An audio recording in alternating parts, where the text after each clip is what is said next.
예, 깜짝 놀랐습니다. 오늘 모병제 관련해서 토론을 할 거라서 이런 음악을 준비한 것 같습니다. 군가가 흘러나오고 있습니다. 민주당, 더불어민주당에서 그 당 차원에서 공식적으로 얘기했다기보다는 싱크탱크 쪽에서 이 모병제 얘기를 꺼냈습니다. 뭐 하겠다 이건 아니고 한번 논의해 보자 이런 취지인 것 같고요.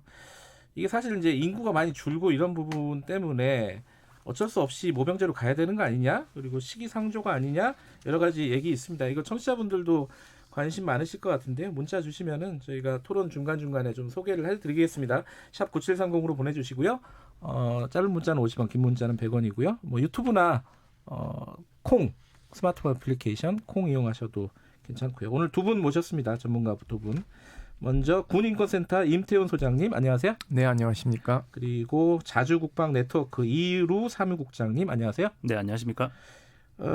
청취자분들은 두 분의 입장이 뭔지 잘 모르실 수 있으니까 간략하게 모병제에 대한 기본 입장을 좀 들어볼게요. 뭐 소개를 나중에 했으니까 이루 사무국장님 먼저 좀 말씀을 해주세요. 저는 기본적으로 모병제에 대해서 좀 반대하는 입장이고요. 이 모병제라는 것이 왜 이 국가안보상에 굉장히 중요한 정책인데 네. 왜 선거 때마다 이 선거용 목적으로 이런 이야기가 논의가 되어야 되는지 참 안타깝습니다. 원래 선거 때 중요한 얘기 하는 거 아닌가요? 중요한 이야기인데 네. 사실 이 부분은 어떤 전문적인 부분이기 때문에 이 부분을 잘 모르시는 분들이 이걸 가지고서 아젠다를 꺼내는 건 좀 문제가 있다고 보고 있습니다. 정치공학적으로 꺼내는 거는 좀 문제가 그렇습니다. 있다. 그리고 군인권센터 임태훈 소장님은 입장을 간단하게 말씀해 주시면요. 저는 조건부 찬성입니다. 조건? 어떤? 네. 예. 군에 대한 문민 통제가 지금 한국은 그닥 세지 않거든요. 독일처럼. 독일처럼 국방원부지만 제도도 저희는 없고요. 그리고 평화헌법이고 문민우위 헌법임에도 불구하고 네. 의회가 여전히 국방부를 통제하는 기능이 약해요. 예. 그러니까 대통령만이 군을 통제할 수 있거든요. 그렇다면은 각종 병영 부조리나 최근에 발생한 계엄령 문건에서의 내란 음모라든가 이런 것들을 강하게 통제할 수 있는 제도 장치를 마련한 다음에 저는 직무 혼합제로 조금 가다가 모병제로 전환하는 것을 장기과제로 논의해야 된다. 앞서 우리 이루 국장님이 말씀하신 것처럼 선거철에만 논의되는 거는 좀 부적절한 건 맞습니다. 물론 선거 때는 중요한 얘기는 하지만 네. 저는 이후에도 계속 지속돼야 된다고 보고 있습니다. 이 논의가. 그러면요, 사실은 지금 징병제와 모병제를 좀 섞어서 진행을 하면서 장기간의 과제로 좀 논의해 보자. 여기에 대해서도 이루 국장님은 찬성하실 거 아닌가요? 이거 어떻게 보세요? 이거는? 저는 이 부분에 대해서 아직 반대 입장인데요. 지금은 그런 어떤 혼합형도 시기상조다. 혼합형을 하는 국가들이 굉장히 많고 사실 냉전이 붕괴되고 나서 이제 90년대부터 과거 징병제를 채택했던 국가들이 모병제로 전환해서 이제 그것을 시행한 지 한 10년, 20년 정도 지났거든요. 네. 그러면 이제 이걸 그 해외 사례들을 가지고서 우리가 분석을 해볼 수가 있는데 대부분의 국가들이 실패한 것으로 나타났어요. 그래서 우리가 하다가? 혼합제를 뿐만 아니라 모병제가요. 그래요? 그래서 이것을 잘 놓고 보면 네. 우리가 과연 현재 어떤 사회적인 구조라든가 경제력에서 모병제를 가는 것이 바람직한 것인가 정말 진지하게 재고를 해봐야 됩니다. 실패를 했다라면 구체적으로 어떤 부분을 실패했다는 거예요? 모병제를 시행했다가 징병제로 되돌아가는 국가들. 예를 들어서 지금 동유럽 국가들이 그러한 사례들이 굉장히 많고 그래요? 모병제를 이게 실패다라고 판정이 나지 않았음에도 불구하고 현재 여기서 일어나는 각종 온갖 부조리라든가 문제점들이 독일군이나 일본 자위대 같은 경우에 심각하게 나타나고 있거든요. 이런 부분을 우리가 면밀하게 볼 필요가 있습니다. 어떻게 보세요? 이 지금 말씀이. 저는 일리 있는 말씀이고요. 그래요? 그럼에도 불구하고 그 길은 한번 가봐야 된다. 왜냐하면 지금 인구 절벽 시대가 오고 있어요. 2020년이면 가용 인력이 굉장히 현저히 떨어지거든요. 그리고 2025년 되면은 한 2만 명 정도의 징집 가용 인력이 모자랍니다. 그러니까 이 인력을 어떻게 대체할 것인가를 놓고 우리가 현실을 봤을 때 징병제에만 계속 매몰된다면은 60만 대군을 유지할 수 없는 건 불을 보듯 뻔한 것이고요.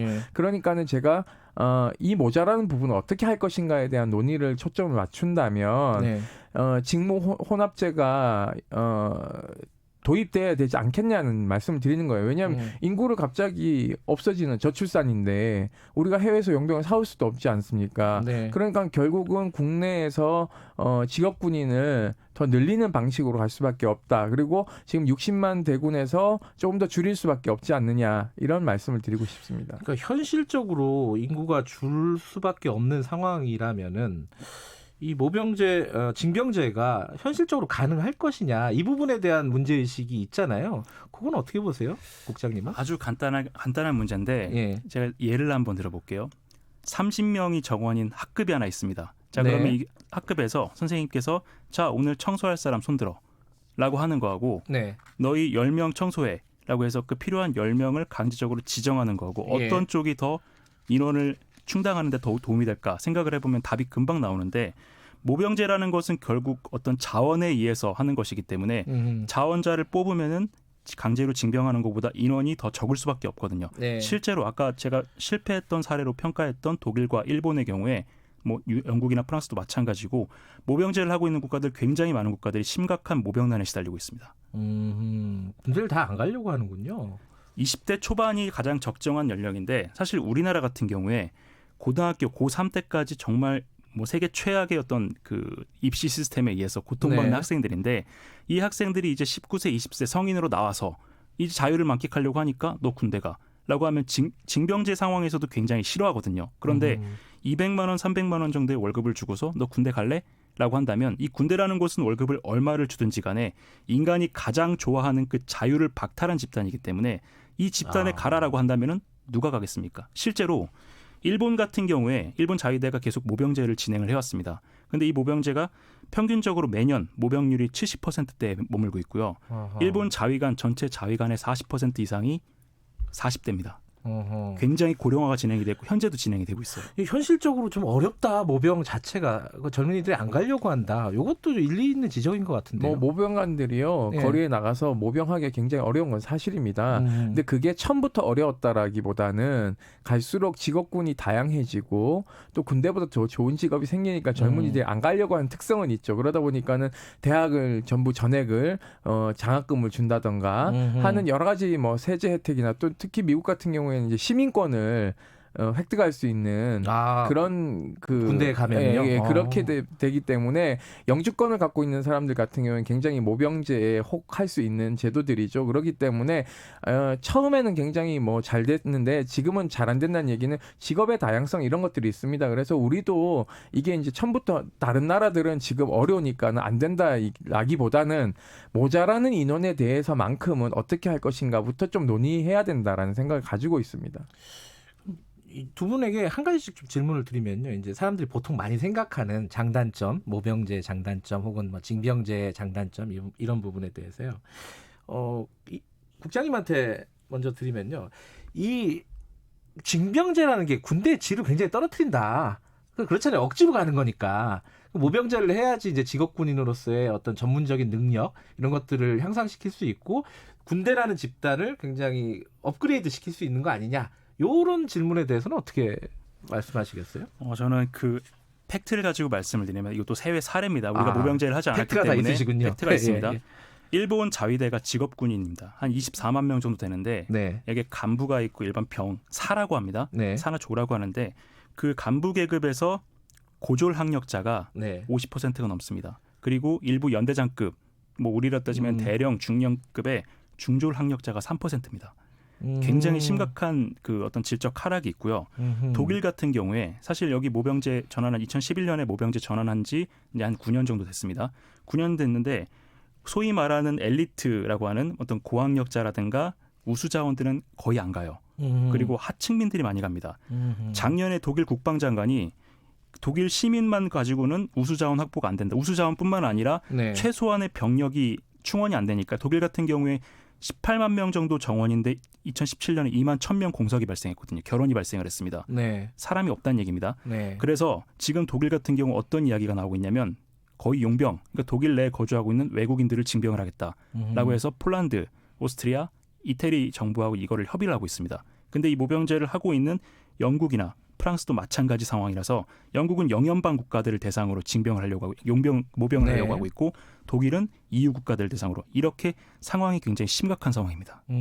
그 제가 드릴 질문을 임태훈 소장님께 드릴 질문을 국장님이 먼저 해주셨어요. 그러니까 하층민들 말하자면은 경제적으로 어려운 사람들, 뭐 사회적으로 낮은 지위의 사람들이 주로 군대에 가게 될 수밖에 없는 거 아니냐. 모병제를 하면은 오히려 사회적인 불평등을 심화시키는 거 아니냐. 이 질문에 대해서는 어떻게 사회 양극화 예. 문제가 발생할 수도 있죠. 저는 예. 저 지적은 분명 맞는 지적이라고 봅니다. 아, 예, 예. 그렇기 때문에 우리가 이런 사회 불평등, 특히 계급을 고착화시키는 것으로 모병제가 치환된다면은 상당히 이 군대라는 그 곳이 우익화되거나 또는 네. 내지는 하층민만 간다라는 인식을 줄 수 있기 때문에 네. 이러한 것을 불식시킬 수 있는 제도적 보완책들을 완비해야 되는 거죠. 그런데 한국 같은 경우에는 대학 진학률이 굉장히 높지 않습니까? 그렇죠. 그렇기 때문에 이러한 불식은 조금 우려할 필요는 없다라고 보고 있고요. 다만 저소득계층만이 갈 수 있는 지점에 대해서는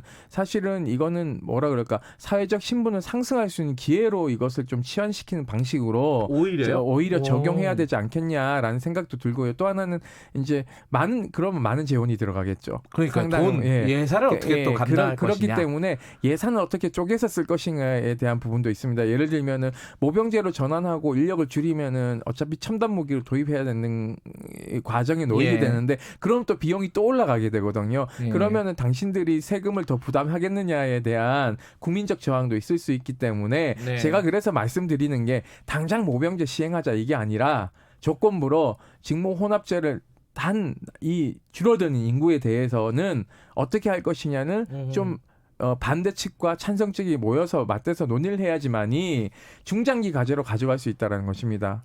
이거 어떻게 생각하세요? 전면적인 도입은 아니더라도 어찌 됐든 어떤 인구 상황도 있고 이러니까 모병제를 아주 일부분이라도 도입해서 연구해 보고 이렇게 논의해 보자. 이런 안에 대해서 그 일부 모병제가 지금 현재 전문하사 제도로 일부 구현이 되어 있거든요. 아하. 이 전문하사 같은 경우에 사실 저는 이제 지휘관으로서 이제 그 병사들을 통솔해 본 입장인데 그러세요? 이 예. 전문 하사들의 어떤 전문성을 보면 일반 병사들이 사실 굉장히 짧게 복무하고 가지 않습니까? 예. 그럼 이 친구들을 한 1년 혹은 2년 정도 더 데리고 있으면 이 친구들의 전문성은 꽤 준수한 편입니다. 자신들의 필요에 의해서 자원을 했고 그리고 자신들이 병 생활 기간을 통해 가지고 숙련된 그런 기술들을 가지고서 네. 복무를 하니까요. 네. 그런데 이러한 그 직무 혼합제, 일부 특수 기술병과 뭐 포병이라든가 방공, 기갑 이런 부분에서 직무 혼합제를 시행하고 있는 러시아라는 사례가 있습니다. 네. 러시아가 지금 한 20만 명 정도를 이런 식으로 그렇게 충원을 하고 있거든요. 그런데 기술적으로 약간의 숙련도 상승은 있는데 이 직무 혼합제로 인해서 발생하는 문제들이 또 발생하고 있어요.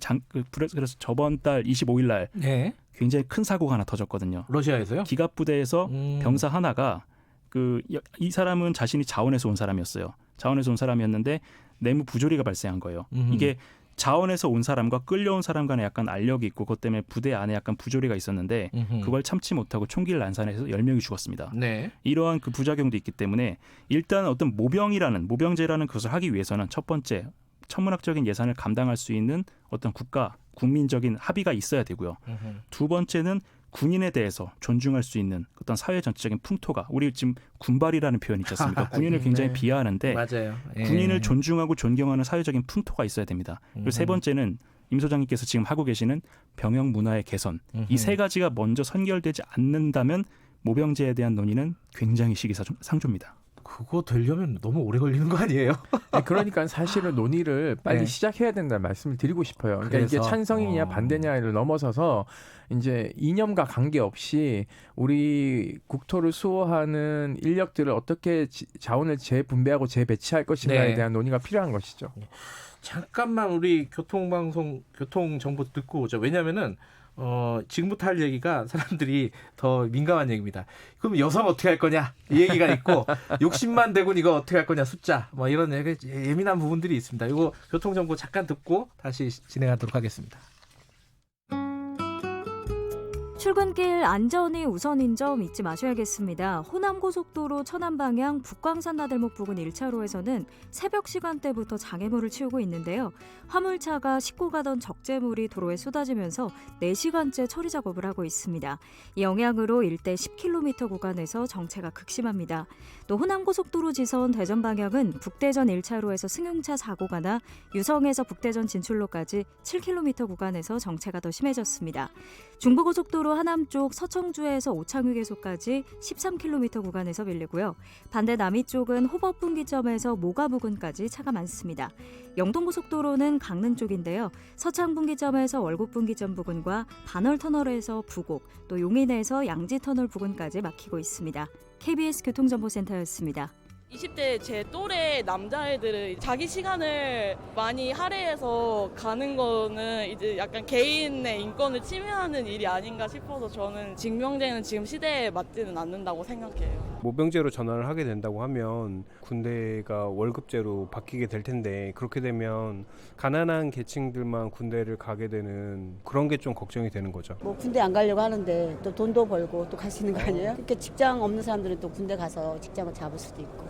징병은 자기 신의 의사와 상관없이 가는 거고 모병제는 자기 의사대로 가는 거니까 선택의 자유인 거죠. 일단은 우리나라가 굉장히 특수한 상황이잖아요. 유일한 분단 국가이기도 하고 만약에 모병제로 바꿨을 때 우리가 필요했던 군인의 수보다 줄어들게 되면 그건 또 국가 안보에 위협이 되지 않을까 싶어서 좀 단계 밟아가는 게 좋을 것 같다고 생각합니다. 우리가 통일이 되었다는 이게 하면 당연히 그거 모병제로 갈 거죠. 미국 같이. 그런데 조금 빠를 것 같아.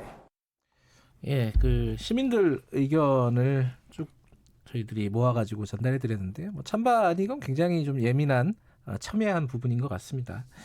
아까 얘기했던 부분들 좀 이어서 얘기를 해보면요. 첫 번째는 우리 아까 60만 대군이라고 했잖아요. 네네.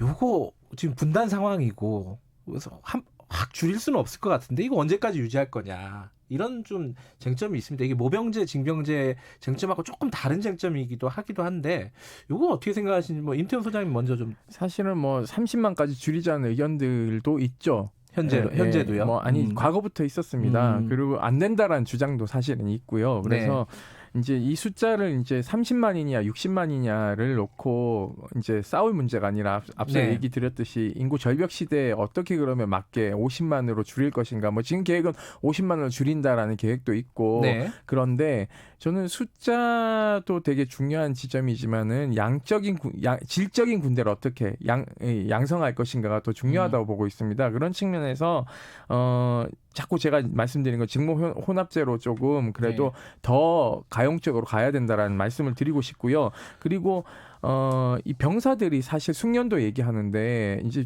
복무기간이 줄어들지 않습니까? 네. 숙련도 굉장히 떨어지고 이러기 때문에 저는 이제 유급 하사도 좀 더 늘려야 된다고 보고 있고요. 그리고 과연 이 계급 정년을 계속 유지할 것인가도 좀 논의해봐야 될 필요는 있다고 봅니다. 우리 지금 계급 정년을 박근혜 정부에서도 완화하겠다 그랬는데 1도 완화하지 않았거든요, 실제. 네. 그러니까 이분들의 직업 안정성이 해치고 있는 건 사실이거든요. 그래서 이 지금 계급 정년도 더 완화하는 방식으로 해서 군을 좀 튼실하게 한다면 저는 직무 혼합제는 가능하지 않을까라고 생각을 가지고 있습니다. 모병제를 어느 정도 도입을 하게 되면 어쨌든 숫자는 줄 수밖에 없는 거 아닌가요? 그죠? 숫자가 많이 줄어들 수밖에 없고요. 왜냐하면 비용적인 측면에서 지금 현재 만약에 현재 지상군이 2022년까지 36만 5천 명으로 줄일 예정인데 현재처럼 한 36만에서 40만 정도의 지상군을 유지를 하는데 그 가운데서 이제 그 징병 자원을 모병으로 대체했을 경우에 발생할 수 있는 그 천문학적인 예산 조단이거든요. 이것을 감당하기가 좀 어렵기 때문에 모병제하고 병력 감축은 항상 따라다닙니다. 그런데 문제는 이 병력을 감축한다고 해서 우리가 스스로 병력을 감축한다고 해서 주변의 어떤 안보 위협이 줄어드냐? 그건 아니거든요.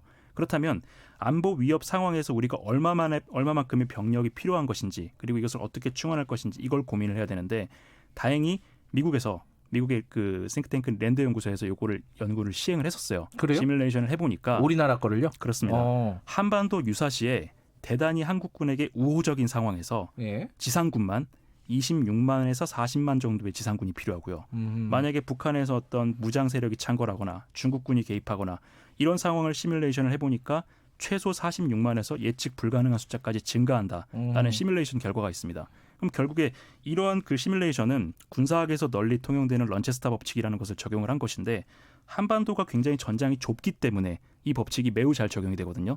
그렇다면 북한군이 100만이고 우리 한반도를 노리고 있는 그 중국의 어떤 그 북부 전구 이런 병력들을 감안을 해보면은 우리가 가지고 있어야 되는 최소한의 지상군 병력은 40에서 50만 명 정도다라는 것이 중론입니다. 그런데 여기서 갑자기 병력을 뭐 30만, 처음 하면 20만, 10만까지 가능하다. 이것은 최근 한 10년, 20년 동안의 어떤 해외 전쟁 사례라든가 군사학에 대해서 잘 모르시는 분들이 주장하시는 겁니다. 지나치게 낙관적인 시나리오다. 그렇습니다. 10만, 20만, 뭐 30만 얘기하는 거는 이거 어떻게 보십니까, 임태훈 소장님은? 란체스터 전법은 사실은 경찰이 쓴 전법이기도 하거든요. 네. 집회할 때 집회 인원의 3배 이상의 이제 경찰 병력을 예. 투입시키는 방식인데요.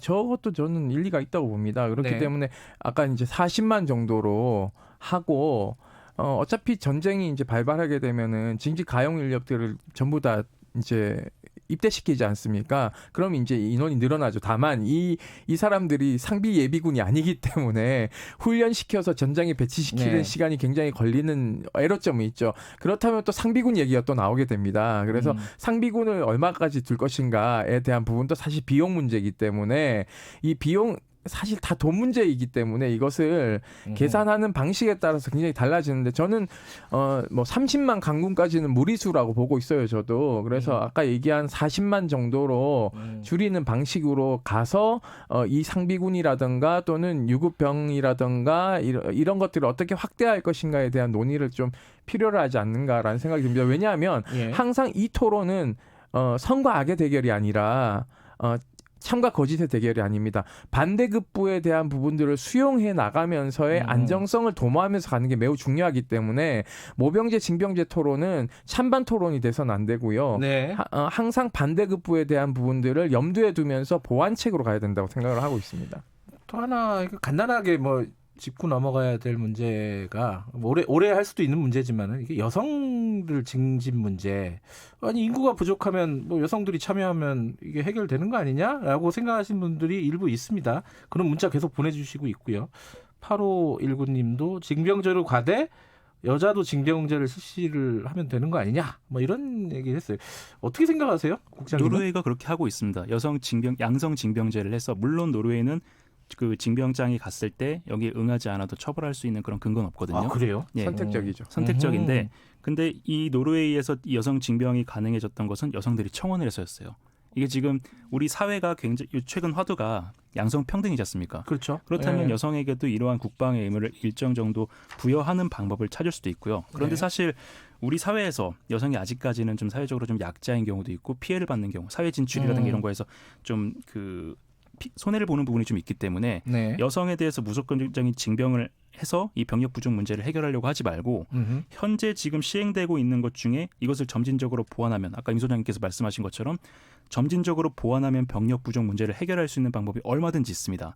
사실 이 문제에서 가장 전문적인 게 군인데 지난 바로 직전 육군 참모총장이었던 네. 김영우 대장이 이 관련된 연구를 굉장히 많이 했습니다. 네. 가령 예를 들어서 유급 지원병, 전문 화사를 좀 더 많이 늘리는 방법, 그리고 이스라엘처럼 상비군의 축소가 불가피하다면 예비 전력을 정예화시켜서 예비 전력의 어떤 그 정예화된 예비 전력이 전쟁에서 좀 더 많은 역할을 하도록 하는 그러한 방안들이 있거든요. 이런 것들을 제가 직접 연구를 해봤는데 육군에서 과제를 받아서 연구를 해봤는데 비용 대 효과 측면에서 굉장히 뛰어납니다.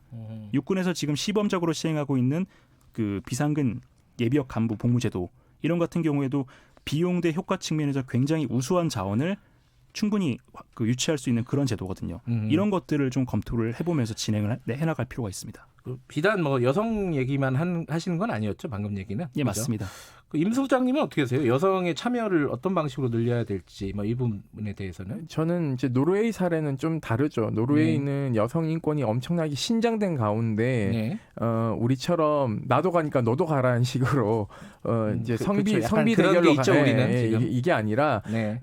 여군과 남군이 같은 생활관에서 숙소를 같이 써요. 네. 우린 상상할 수가 없는 거죠. 그러네요. 예, 거기서 옆에 동료가 옷 갈아입는데 같이 옷 갈아입고 하거든요. 근데 우리는 그런 방식이 아니기 때문에 여성 징집은 좀 시기상조인 것 같고요. 네. 다만 지금 여군 장교들과 여군 부사관들의 수를 8%까지 확충하겠다라고 이제 얘기를 하는데 네. 저는 이 숫자를 더 늘려야 된다고 생각하고 있습니다. 그러니까 정원 외로 더 늘려도 저는 상관없다고 보고 있거든요. 그렇기 때문에 여군 징집이 중요한 게 아니라 여군 지금 모병도 확대하지 못하고 있는데 징집을 얘기한다는 건 좀 시기상조다. 여군도 사실상 우수한 인력들이 굉장히 많기 때문에 네. 이 인력들이 군에 들어와서 소령 진급하고 중령 진급할 수 있도록 중대장 보직도 많이 늘려주고 해야 되는데 지금 숙대가 여군들 지금 가고 있지만 대위에서 다시 돌아온 인력들이 굉장히 많거든요. 그렇기 때문에 이러한 계급 정년을 완화해야 된다는 측면도 사실은 우수한 여군들이 빠져나가는 것도 있기 때문에 제가 말씀드리는 겁니다. 아까 그 교실 청소 말씀하셨잖아요.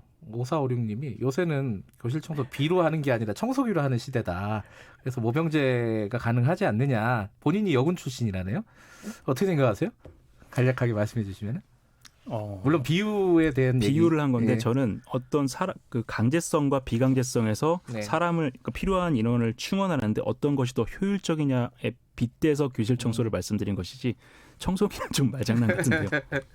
아니, 많이 현대화됐고 네. 그렇기 때문에 예전 같지가 않다 군대라는 게 이런 취지에서 말씀해 주신 것 같아요. 청취자분들. 그래서 제가 아까 네. 병력이 최소 이 정도는 필요하다라는 것을 말씀을 드린 것이고요. 네. 사실 첨단 무기로 이것을 병력을 대체할 수 있다라 그렇게 할 수 없다라는 것은 최근 한 15년, 20년 동안 미국이 수행했던 테러의 전쟁에서 입증이 됐습니다. 그렇군요. 병력이 필요하기 때문에 독일도 지금 2만 명을 지원을 하겠다고 그랬거든요. 정원을. 예. 전 세계적으로 병력을 더 늘려가고 병력의 중요성이 더 부각되고 있는 상황인데 여기서 첨단 무기 이것을 대체할 수 있다?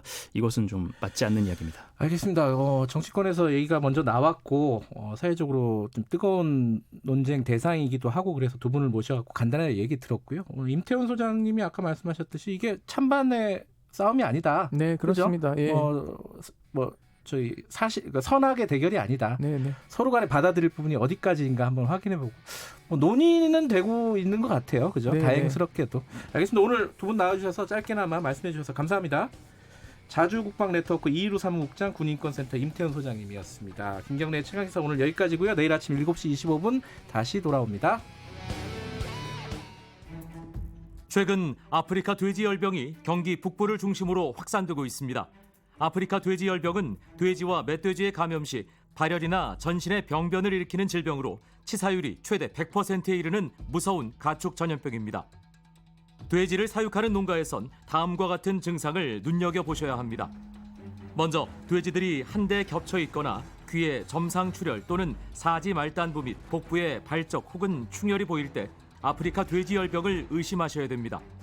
또한 비강에서 출혈이 있거나 피부에 충출혈이나 괴사가 진행될 때 아프리카 돼지열병이 의심되므로 방역당국에 즉각 신고하셔야 합니다. 아프리카 돼지열병이 의심되는 가축 발견 시 전국 어디서나 국번 없이 1588-9060, 1588-4060으로 반드시 신고해 주십시오. 재해 재난 예방, KBS 라디오가 함께합니다.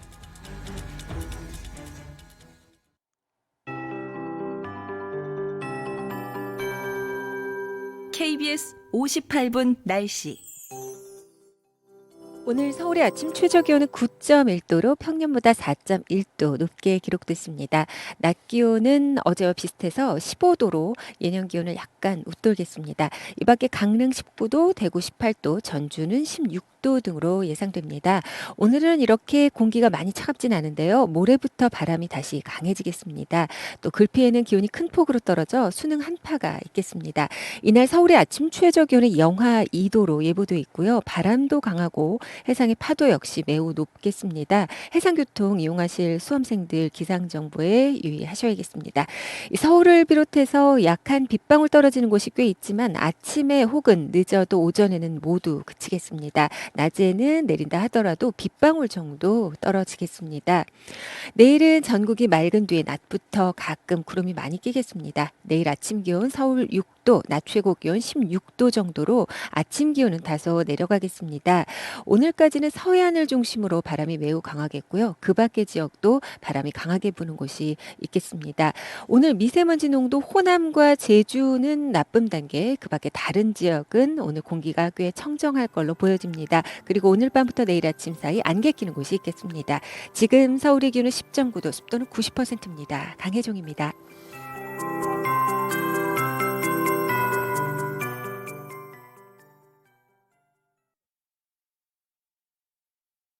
정성을 다하는 국민의 방송 KBS가 9시를 알려드립니다. AM 711kHz, FM 97.3MHz KBS 1라디오입니다.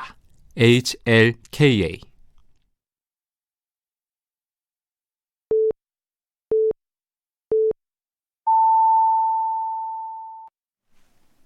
KBS 1라디오 9시 뉴스입니다. 14일에 치러지는 2020학년도 대학 수학능력시험의 문제지와 답안지가 전국의 각 시험지구에 배부되기 시작했습니다. 교육부는 오늘 오전 7시 30분부터 전국 86개 시험지구에 수능 문제지와 답안지를 배부한다고 밝혔습니다. 수능 문제지와 답안지는 오늘부터 시험 전날인 13일까지 경찰의 경호하에 각 시험지구로 옮겨지고 시험 당일 아침에 시험장으로 운반될 예정입니다. 교육부는 수능 문제지와 답안지 수송을 위해 약 400명이 동원됐다고 밝혔습니다. 14년 동안 장기 집권해온 남미 볼리비아의 에보 모랄레스 대통령이 선거 부정 논란에 따른 격렬한 시위 사태 끝에 결국 대통령직 사퇴를 밝혔습니다. 모랄레스 대통령은 현지 시간 어제 TV 연설을 통해 대통령직에서 물러난다고 밝혔다고 엘데베르 등 현지 언론들이 보도했습니다. 모랄레스 대통령은 TV 연설에서 이런 갈등 상황에 이르게 된 것이 무척 가슴 아프다며 의회에 사의를 전달했다고 말했습니다. 모랄레스 대통령은 지난달 선거에서 승리를 선언했지만 부정선거 논란이 제기되며 3주째 격렬한 시위가 이어졌습니다. 대검찰청 직속의 세월호 재수사 특별수사단이 오늘 공식 출범합니다. 지난 2014년 4월 16일 세월호 참사가 발생한 지 약 5년 7개월 만입니다. 세월호 참사 특별수사단은 오늘 오후 2시 서울중앙지검 소회의실에서 출범 입장을 밝히고 곧바로